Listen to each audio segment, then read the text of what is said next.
yastahibbunal hayatad dunya alal akhirah. Iki khusus bagi jenengan yang dulu sebagai pemula di bulan suci Ramadan kemarin, dan juga bisa dijadikan terhadap diri panjenengan yang sudah lama melakukan kholwat tapi belum ada tanda-tanda kewusulan. Pertama, yastahibbunal hayatad dunya. Yastahibbuna, aku dirimu itu lebih suka menghadapi, bertemu, menyenangi al-hayatad dunya. Apa? Kehidupan-kehidupan yang bersifatkan duniawiyah. Lah, kehidupan yang bersifatkan duniawiyah ini macam-macam. Apa? Jenengan sebagai suami, sebagai istri mesti menginginkan suami atau istri iku sesuai dengan apa yang menjadi kehendak di dalam hatimu. Cara wong wedok wis wajar sebagai pemutar duit blonjo ning omah ngatur iku pingin dibelanjani ukeh, wajar. Terus jenengan juga yang punya status dihormati masyarakat, jelas sampai menginginkan kehormatan itu bertambah besar, bertambah luas. Loh, ini yastahibbunal hayatad dunya. Ada gerakan di dalam hatimu, keakuan diri, bersukaria mengharapkan hal itu. Ini yang harus Anda waspadai. Yang diperjalankan Allah yang belum punya suami ndang lekas punya suami. Yang belum punya istri, dorongan keakuan diri di dalam hatimu pengen lekas punya istri. Termasuk kalau sudah bersuami, beristri, lama belum dikasih momongan atau anak, hatimu berontoh, hatimu lebih suka mengangan-angan ndang punya momongan. Hal ini harus Anda waspadai kalau ini semua adalah visi dan misi nafsu yang kami maksud keakuan dirimu. Yang punya hajat juga begitu. Pengen kinabul hajati lekas. Hati-hati. Waspadai segala hal apa yang ada di situ. Bahkan rasa kepinginan yang besar di dalam hatimu ketika saat suluk untuk lekas musul, itu termasuk yastahibbunal hayatad dunya. Iki ngaji kok bingung nonton ya. Katanya dengan kholwat itu supaya lekas usul nang Allah, lah kok ning ati ono bronto. Bronto itu apa toh Pak? Besar keinginan untuk lekas usul. Itu disebut juga golongan yastakhibunal hayatad dunya apabila gitu loh. Brontone yang muncul di dalam hatimu itu masih disertai dengan keakuan diri sebagai hamba. Ini lah terus bagaimana? Harus bagaimana saya? Katanya waktu ngilmu belajar itu iki supaya jenengan bisa bertemu Allah, sehingga ada keinginan untuk bertemu Allah. Lah setelah keinginan itu ada di dalam hatiku bertemu Allah, kok ya sih disalahkan? Kok masih disalahkan? Dan itu dikatakan sebagai kepentingan nafsu. Gini Pak, kita tahu yang disebut nafsu, innan nafsa la ammarantum bisu, itu adalah ketika saat di dalam hatimu muncul keakuan makhluk, itulah sebetulnya nafsu. Terkait tujuan dan maksud bagus atau tidak, tetap ikut disebut nafsu.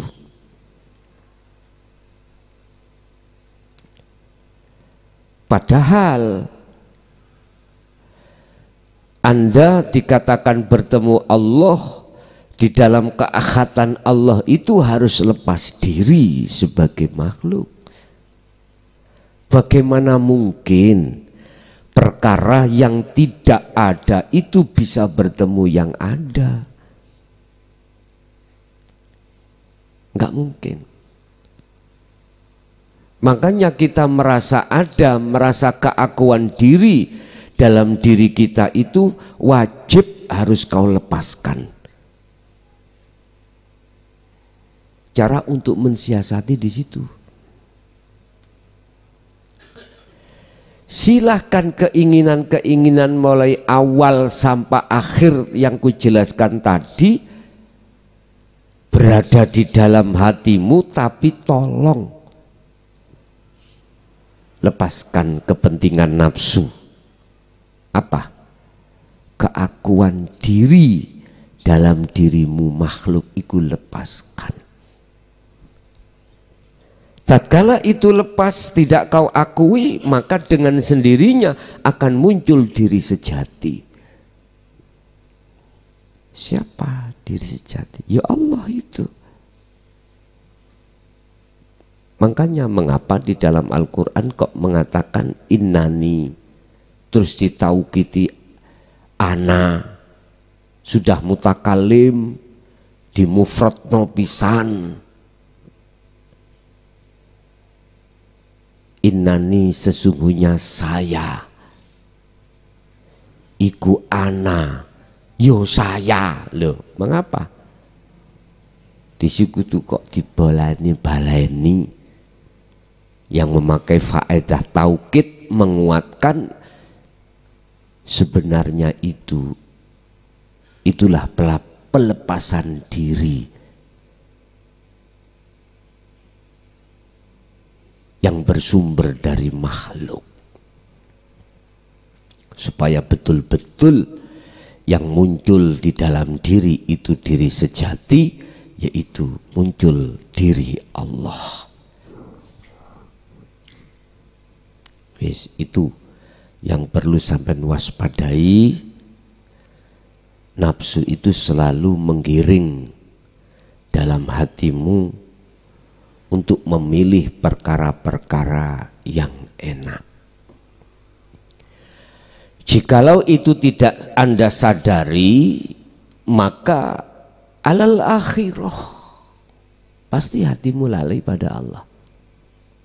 Nggak akan muncul maksudnya dalam dirimu keakuan Allah, nggak akan muncul. Sebab seseorang kalau sudah hatinya itu dikuasai basariyah, keakuan diri makhluk ini dalam segi aspek apapun, otomatis pasti hatimu lalai dari Allah. Artinya lalai, nggak mungkin muncul keakuan diri sejati tadi, nggak mungkin. Nggak akan mungkin muncul keakuan Allah, nggak mungkin. Makanya ayatnya alal akhirah, pasti kau lalai dengan urusan-urusan yang ada di akhirat. Itu tadi, nggak mungkin muncul anak Allah, itu nggak mungkin. Yes, itu satu. Lah, untuk mensiasati Anda tidak masuk di dalam tipu daya nafsu tersebut, maka sering saya ulangi, asah terus. Kunci untuk pelepasan diri yaitu dari syu'aul basyirah ke ainul basyirah di dalam dzikir sirul asrar. Jika kau sakit, jangan mengharapkan sembuh. Jikalau kau miskin, jangan mengharap kau kaya. Jika kau punya hajat, jangan mengharap datangnya hajat kinabul, itu jangan. Jikalau kau punya utang, jangan pernah hatimu mengharapkan lunas utangi, jangan. Jikalau kau punya masalah, jangan ada di dalam hatimu keinginan untuk lepas masalah, jangan. Nah, terus piye? Terus sikap saya bagaimana? Jikalau dalam hatimu melakukan suluk, jangan mengharap kewusulan lekas, jangan. Terus apa yang harus kita tindakkan biar tidak salah, baik di mata ilmu, teori, lebih-lebih di mata Allah? Cukup bagi kita mendawamkan, mengistiqomahkan, merapatkan, memegang teguh tali Allah itu. Cukup mengasah selalu dan membiasakan hatimu untuk bersirul asrar.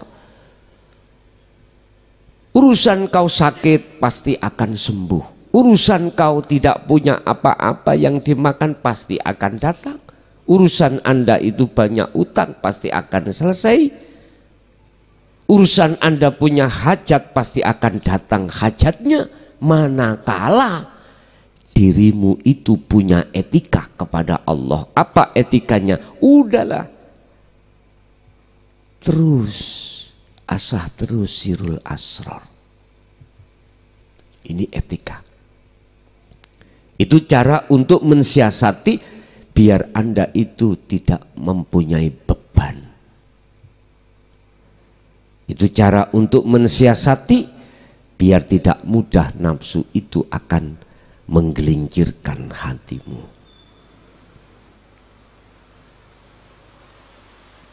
Kan kita tahu Allah katakan bahwasanya setiap diri manusia khususnya bersifatkan la haula wala quwata. Sifat diri kita sebagai manusia sejatinya adalah la haula wala quwata. Tidak punya hak sama sekali tentang perubahan ekosistem, ahwal, keadaan, nggak punya hak. Itu wilayah Allah. Kita nggak punya hak untuk perubahan keadaan, nggak punya. Wala quwata, juga kekuatan untuk masuk di dalamnya perubahan nggak punya.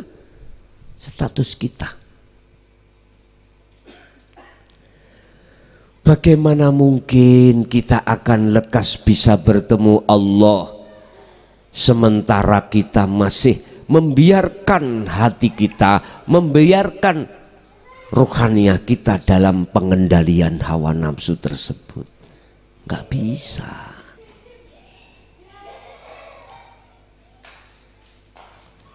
Lah terus coro ketepil, bedil, yang jitu bagaimana? Udah, jangan ikut campur dirimu dengan wilayah Allah. Berarti untuk menduduki la haula wala quwata, hatimu harus terus mengasah sirul asrar. Hanya itu kuncinya.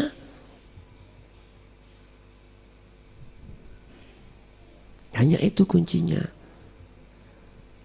Kalau jenengan tidak selalu memegang itu, jangan harap jenengan itu bisa wusul menyang Allah, jangan harap. Dulu sudah saya katakan terkait masalah kewusulan ini sak kedepe netro. 1 detik bisa. Gak usah menunggu lama-lama berjam-jam, bahkan berhari-hari, bahkan bertahun-tahun. Biar Anda tidak beban, itu tadi.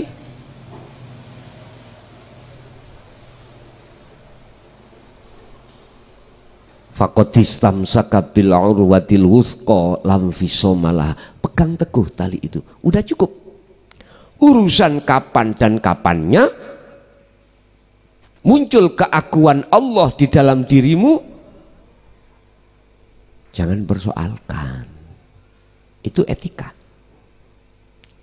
Wong tuwa iku ora bakal tega menyang anak tatkala anak punya masalah. Bahkan ada istilah sak salah-salahe anak itu masih dibela oleh orang tua, padahal salah. Apalagi dalam posisi benar. Mengapa dikiaskan anak dan orang tua? Itu karena hubungan yang paling dekat. Sama. Jadikanlah hubungan hatimu yang paling dekat itu Allah, jangan selainnya.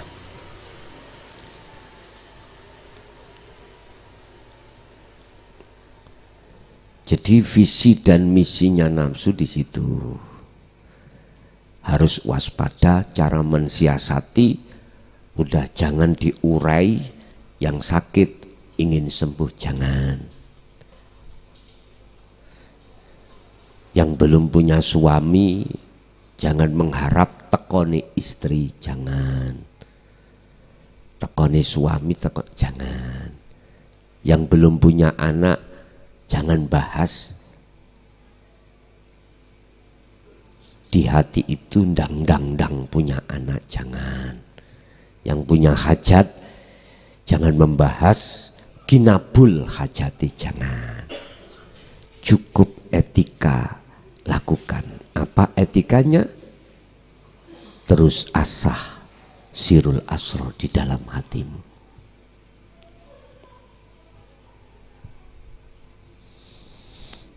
Yang kedua,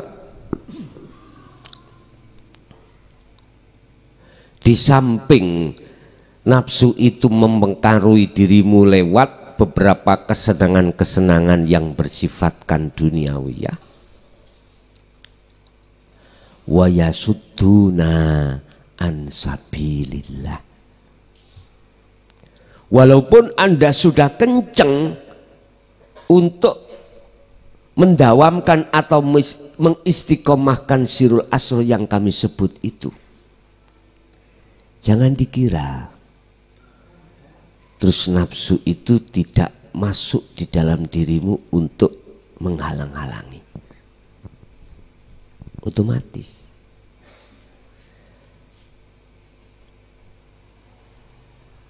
Sampai Nabi Yusuf itu berkata, wama ubari'u nafsi, saya tidak bebas dengan nafsu. Nafsu dalam diri saya. Artinya setiap saat dan waktu apapun yang muncul dan timbul kehendak di dalam hatimu, itu mesti nafsu itu mengarahkan dan menyeret hatimu supaya dirimu itu masih ngaku-ngaku. Ini cara menghalang-halangi. Intinya nafsu itu menyeret bagaimana caranya di dalam hatimu itu dirimu duduk di takholi.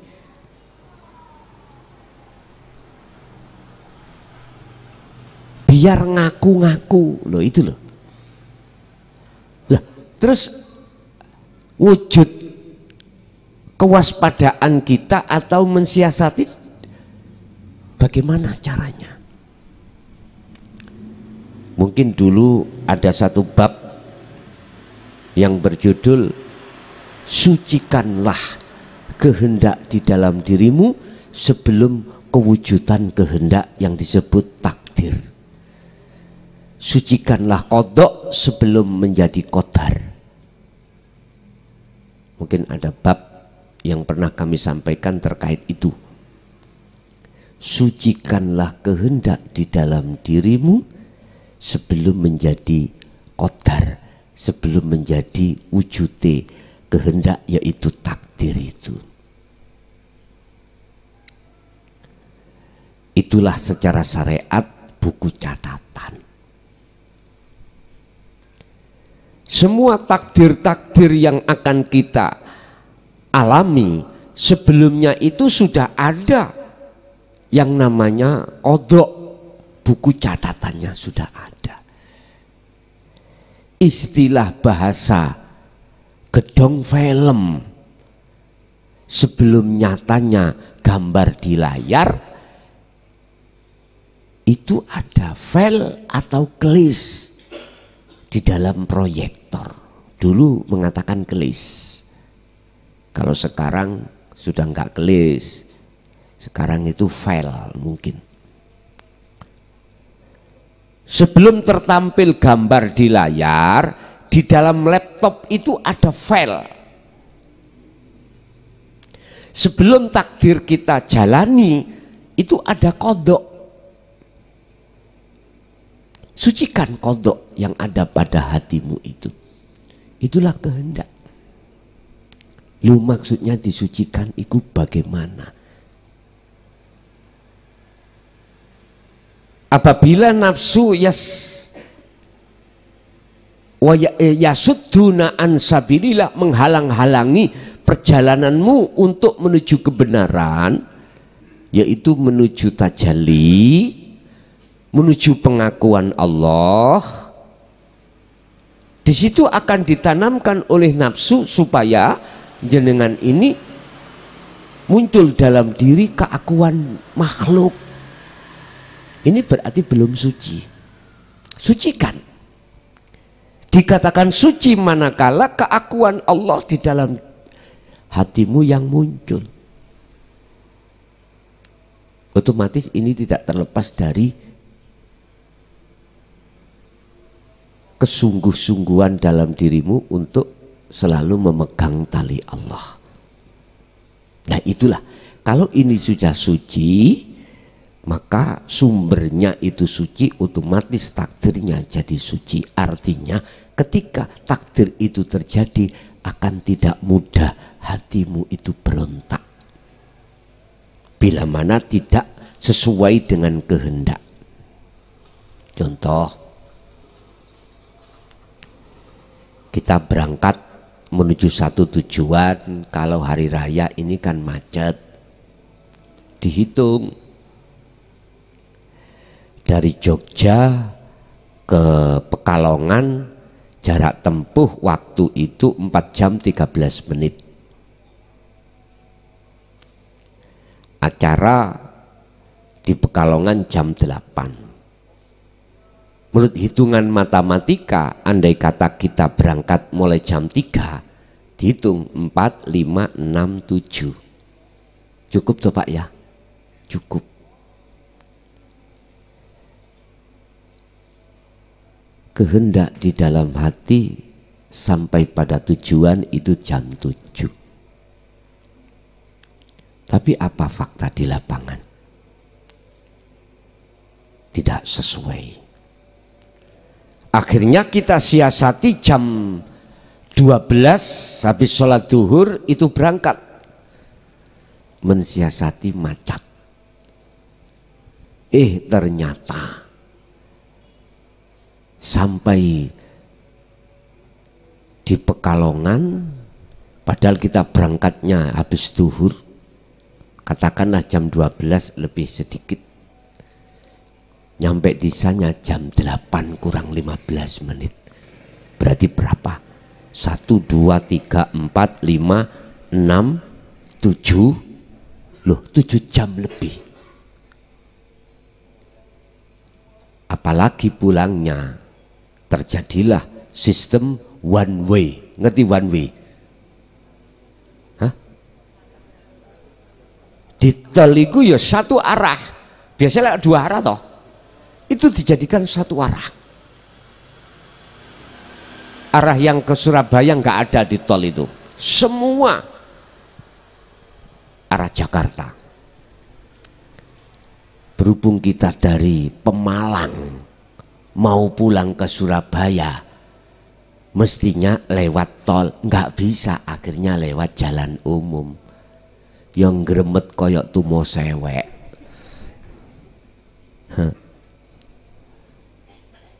Gitu. Berarti antara kehendak dengan kenyataan tidak sama. Loh ini loh Pak, kalau kita tidak sucikan terlebih dulu yang namanya kehendak, buku catatan, rame hati kita, gak bisa menerima. Kita punya tanah mau kita jual, mohon maaf 1 M. Pembeli ada,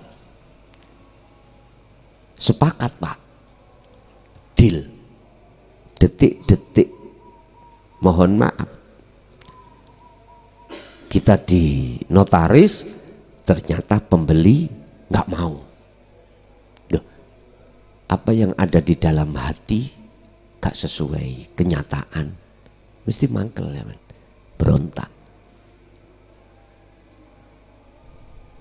Semua ini menyerang dalam diri kita Pak.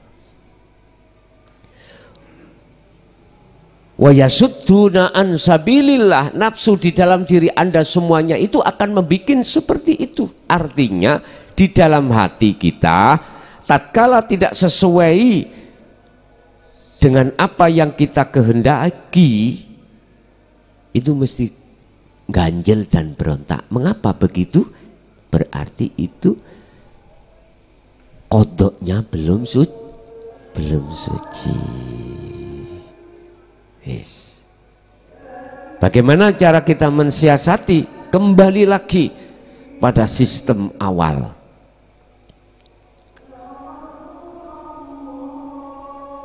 Dawamkanlah, istiqomahkanlah syu'aul basyiroh ke ainul basyiroh di dalam sirul asror. Dengan begitu akan mudah jatuh keakuan hamba. Kalau keakuan hamba sudah jatuh, maka dengan sendirinya keakuan Allah akan muncul dalam hatimu. Yang terakhir,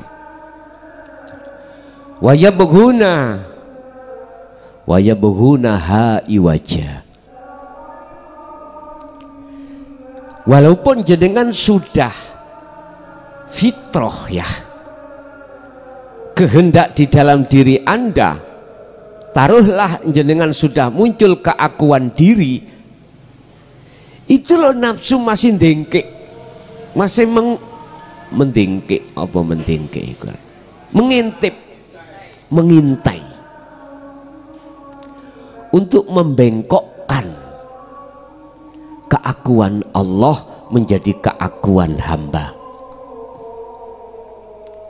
Sebelum detik-detik takdir teko datang, itu seperti itu. Kemudian Allah katakan, ulaika fi dhalalim ba'id. Mereka itu ulaik, mereka yo nafsu-nafsu dalam hatimu. Iku fi dhalalim ba'id, di dalam kesesatan yang jauh. Mengapa harus kita ikuti? Artinya kalimah ini sudah jelas-jelas nafsu itu akan menyesatkan ruhaniyahmu supaya tidak bisa sampai kepada Allah. Mengapa harus kau ikuti, gitu loh. Jangan. Karena mereka itu jelas-jelas di dalam jalur yang tersesat, yang amat jauh. Intinya Bapak Ibu, ngeten. Siapapun diri kita, manakala muncul keakuan hamba, itu berarti tertanda kita itu telah mengikuti bisikan nafsu, yang bisikan nafsu selalu menyesatkan dari jalan Allah. Wis intinya ngono. Yo, ini persoalannya, mengapa di antara kita yang sudah mendapatkan ajaran dinut tauhid dan kunci sirul asrar sudah kita bawa, terus kita terasa belum sampai pada kewusulan ada di situ. Makanya mohon maaf ya, orang-orang dulu mengartikan khalwat itu tidak hanya secara rohaniah, sak jasmaniah sekalian. Anak ditinggal, suami istri ditinggal, pekerjaan ditinggal, seluruhnya ditinggal. Hubungan-hubungan terhadap sesama makhluk beliau tinggalkan. Mungkin bisa dilihat kisah Imam Ghazali di dalam kitab Bidayatul Hidayah. Seperti itu. Dan disyarah di dalam kitab Ikhya. Semua ditinggalkan. Dulu Pak, dulu. Karena memang dulu itu zamannya Antara Yono. Sekarang zamannya Antara Bugo. Antara wayah nyok yono iku ilmu. Memang sekarang antara bugo, antara wayah bugo badokan. Dulu itu larang sandang, larang makanya wis tinggalai podo-podo keluweni lho ngono. Sekarang enggak. Murah sandang, murah pangan. Dan itu juga bisa dilaksanakan, tidak harus ditinggal secara jasmani. Lah kita dituntut di zaman akhir ini, di zaman antara bugo ini,